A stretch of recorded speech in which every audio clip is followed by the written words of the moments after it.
any passage in the Bible, we must ask several questions. Is it the divinely inspired written word of God? That's the first question. The second question that I must ask is, how do I fit into the text? And the third is, I rush to put it in the practice. That's the first thing. The second thing, I must ask myself daily, not weekly, not monthly, not yearly. The first question I should ask every morning I get up, where is God? And the answer is, he's in me. The next question, what is God doing? The answer is, he's working. What is he working? His will. Why is he working his will? Because it pleases him. It's not what I do to please me, but what I can do to please him. Because if God is pleased, it makes no difference who's displeased. And if God is displeased, it makes no difference who you please. Too many of us are in trouble financially because we spend money we don't have on stuff we don't need, trying to impress folk we don't even like. Preach from Ray. And get ourselves bogged down. It's got to be something going on when a person on a fixed income can take care of her mortgage, pay their utility bill, pay their phone bill, and every time you go to the house, they got some food to feed you. And here's a joke over here working 3 jobs. Talk to me, somebody. And ain't got nobody else in the house and struggling every day. It's got to be a God thing. It's not a financial thing. Talk to me, somebody. Evidently, you're out of step with God, because God can bless you wherever you are. God plus any number is a majority. And when we see our family struggling, our friends struggling, too many of us that's got it together don't share what we have with others. That's why I wanted to walk through this text again and share with us, because I'm not trying to convince you here at Salem to tithe, because you already tithed. I thank God that the majority of you sitting in here pay God a dime out of every dollar. Thank God for you and what you're doing and your commitment to God, but the buck stopped with you. You're not sharing it with somebody else. Or you just tell them, I tithe, and sometimes you don't even bring it up. You don't even want them to know, but some things you have to shout it out. Y'all don't like me. You have to shout it out, because I don't want to see nobody suffer. I don't want to see a person struggling. I'll help you if I can, but if a person is cursed, you can't bless them.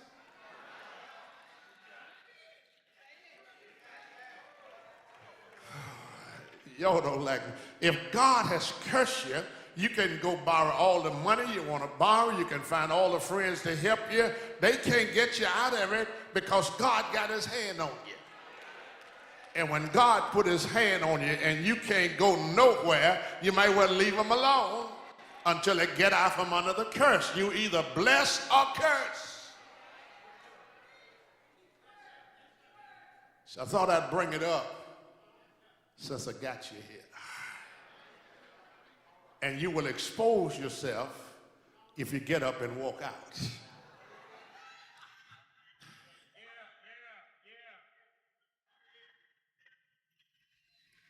You let the cat out of the bag, and somebody will know the truth. I say often that we have wonderful security outside, and we got them positioned all over the church inside, but the biggest problem is not on the outside. Ain't no stealing and robbery going on out there. It's going on in the house. The problem is that when one rob or steal, it's bad enough to do it, but it's worse when it's your daddy.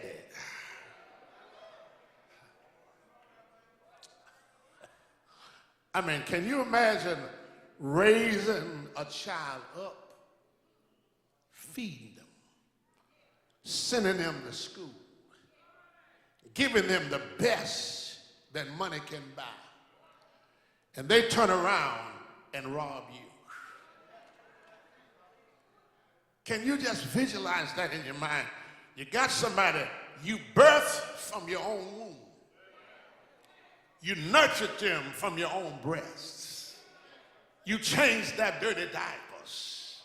You got up at night when they were sick and hurt, and they grow up and turn around and rob you. Well, that's exactly what you do when you fail to tithe. Because it was God that introduced your mama to your daddy. It was God that allowed the egg to fertilize. It was God that kept the little bones and muscles together, allowed you to grow and nurture and mature and come out a real child. It was God that regulated your mind. It's God that keep you breathing right now. It's God that kept your enemies off of you. It's God that's feeding you right now and keeping you out of the hospital, keeping you from having strokes and heart attacks. Ain't nobody doing that but God. But to turn around and stick a God up to your father and say, stick him up. Preach revelation. Let me give you something so you can hold on to, so you can bless somebody else.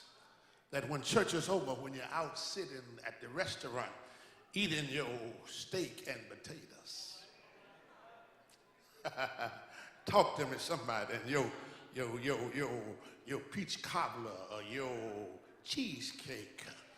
While you're out eating your lobster tail, take time and discuss what you picked up today with somebody that you can bless. Because you got some folks, they are freeloaders. They go out with you, but they always left their credit card at home. They left their money in the other pockets. Y'all don't like me in this house. Always want to go eat, but they ain't got nothing to pay. They always want to, and then when you do decide it, they want to go Dutch, you know. They take care of theirs. You'll say, my goodness, ain't been no Dutch all these times. I've been paying all the bill. Now it's your time.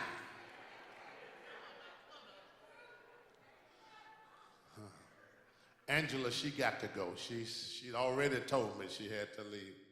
She got to go to work. So that's why I know all the members by name, so I can call them out if one get up.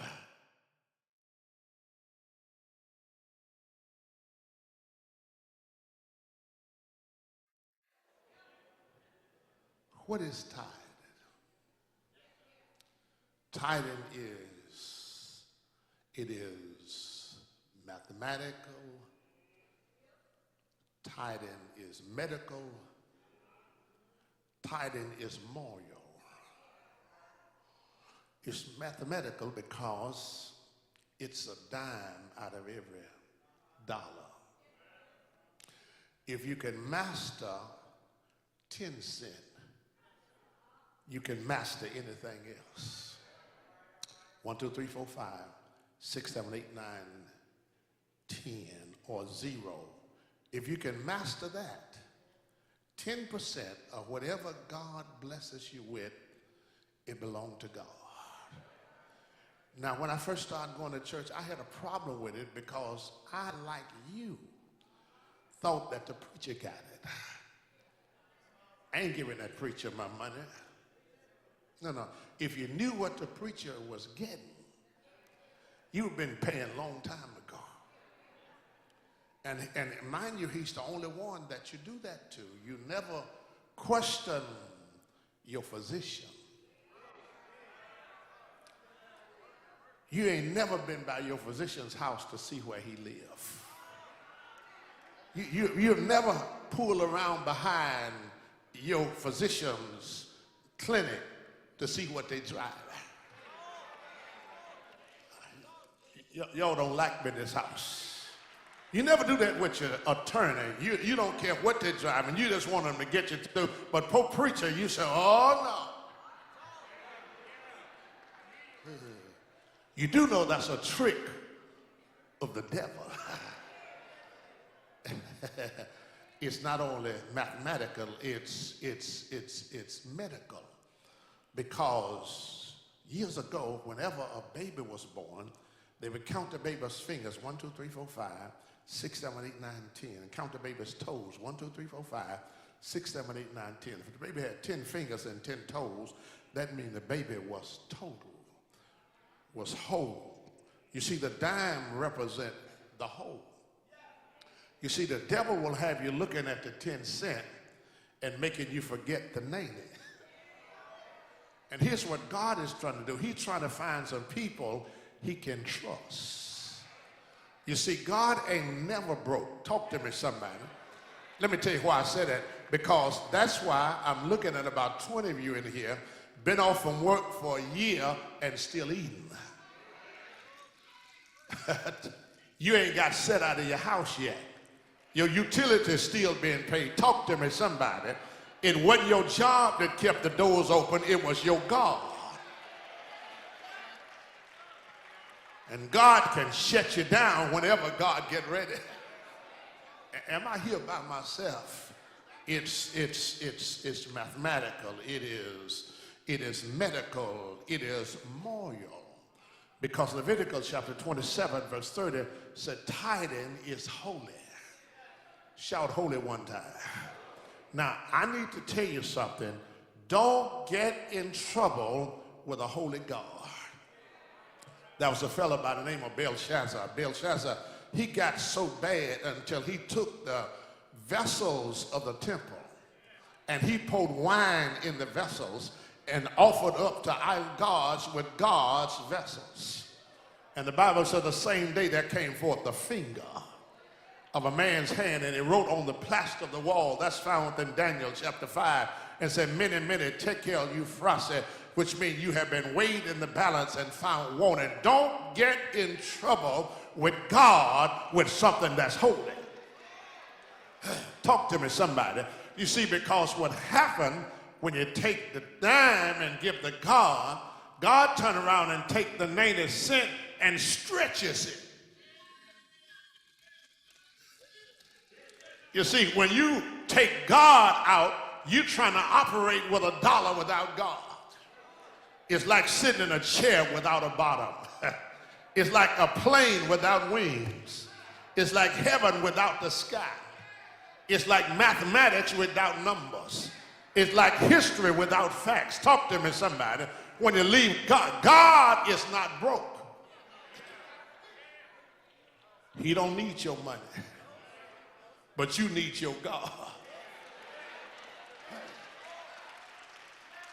Am I putting y'all to sleep in this house? God can make it without your money, but you can't make it without God.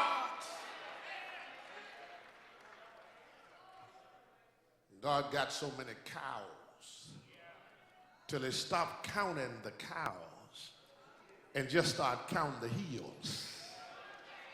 Psalm 50 verse 10 said, the cattle on 1,000 hills belong to me.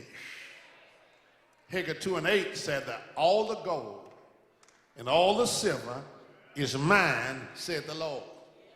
That's why the Lord can let you make your $100,000 a year and let somebody over here make $10,000 a year and they live in better than you.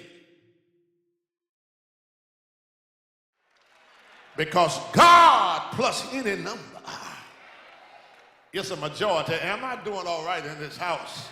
Is there any witnesses in here can testify? Say, I didn't have nothing and God provided for me?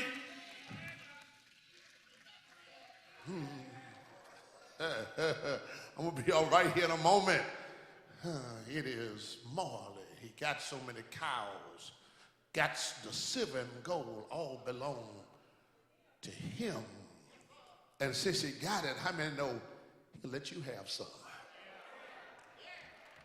I started paying my tithes when I was 20 years of age. And 52 years later, I'm still doing it. Y'all don't like that. And can I tell you, you got something that come along with you when you pay your tithes.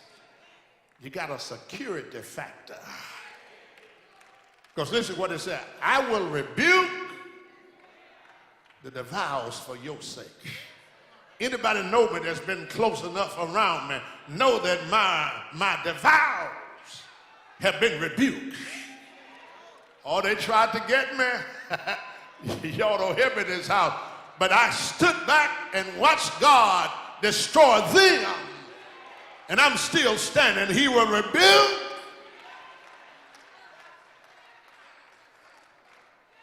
Let me go.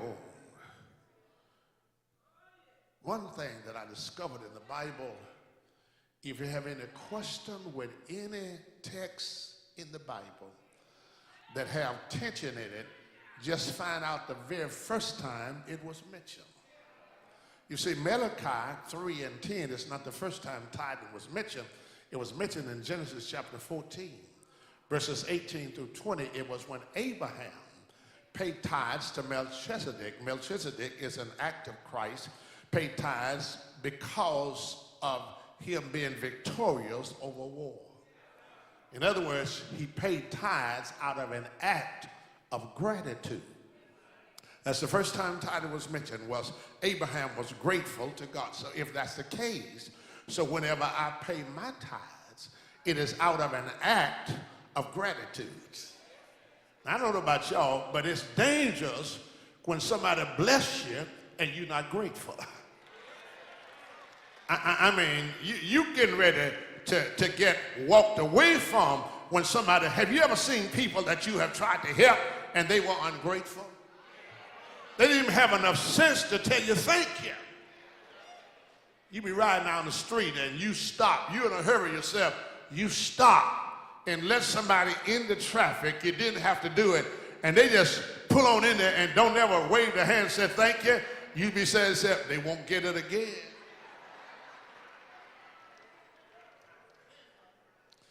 That's what God says when God said, listen, I have blessed you. I have blessed your children. I bless your mama and bless your daddy. I've kept you out of trouble. They wanted to fire you. I kept you from getting fired. Talk to me, somebody. A stroke was getting ready to happen. I carried that off. Heart attack was right around the corner. I stopped you from having, and you're going to walk away from me without being grateful. I know it's hard, but it's God. Do I have any help in this house? It is out of an act of gratitude. I don't know about y'all, but I'm grateful. I don't have to have cars and cash and commodities and creature comforts to know I'm blessed. When I stand and look in the mirror, God gave me 263 bones, 600 muscles, 970 miles of blood vessels, 32 feet of intestines, 32 teeth in my mouth, eyes like cameras. Every time they flash, take a picture, send it to the brain to be developed. A heart that beat from 60 to 80 times a minute on an average of 72 times permitted a tongue with 400 cups that can pick up the sweets and the sours, 20,000 tiny hairs in my ears that can pick up the highs and the lows, a hand with 27 bones that represent the 27 books of the New Testament. Talk to me, somebody. He gave me red cells and white cells. Red cells are large in number and smaller in size. White cells are large in size, smaller in number. Here's how they work. I'm outdoors working on a project. I missed the project, got a hammer and hit my finger. And when I hit the finger instantly starts swelling. The swelling is the white cells. They left their camp. They come to the recovery of my finger. They die for the recovery of my finger. You'll see a little pus coming out. That's the death of the white cells. Once they die for the recovery of my finger, they email the red cells. The red cells come and clean up the mess that the white cells made. A few days later, a scab appear, and then the scab disappear. I'm healed. Because it is he that hath made us, and not we ourselves. And a God that good to me, I'm going to walk around and be ungrateful to him.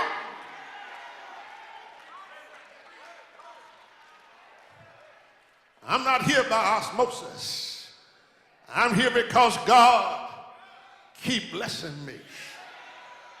He keep making a way from it. It ain't your job that's protecting you. It's your God that's protecting you. It's not your mama, your daddy. It's God. Do I have a witness? Yeah. I got to go on. Notice the tithing that's the reason why I personally do it. Number one, I tithe personally because I want God to have a good place where I can worship him. I don't want to go somewhere living in a great big old brick house myself and put God in a hut. He's been too good to me. I can get another house, but I can't get another God. So when I go to worship, I want to sit in a place where it's comfortable. I don't want to sit somewhere and my suit gets stuck to the seat. And talk to me, somebody. I walk down the hall and my feet get caught up in the carpet. And I got to sit and hold a bucket because it's leaking upstairs. I wish I had some help. I want God. He deserved to have a good place. Why does he deserve it? He died for me. He was buried for me. He rose for me. I want him to have a good place to worship. And if I'm going to have a good place, it costs to have a place to worship him. Secondly, I tithe because I'm not a freeloader. I don't want somebody else paying my way.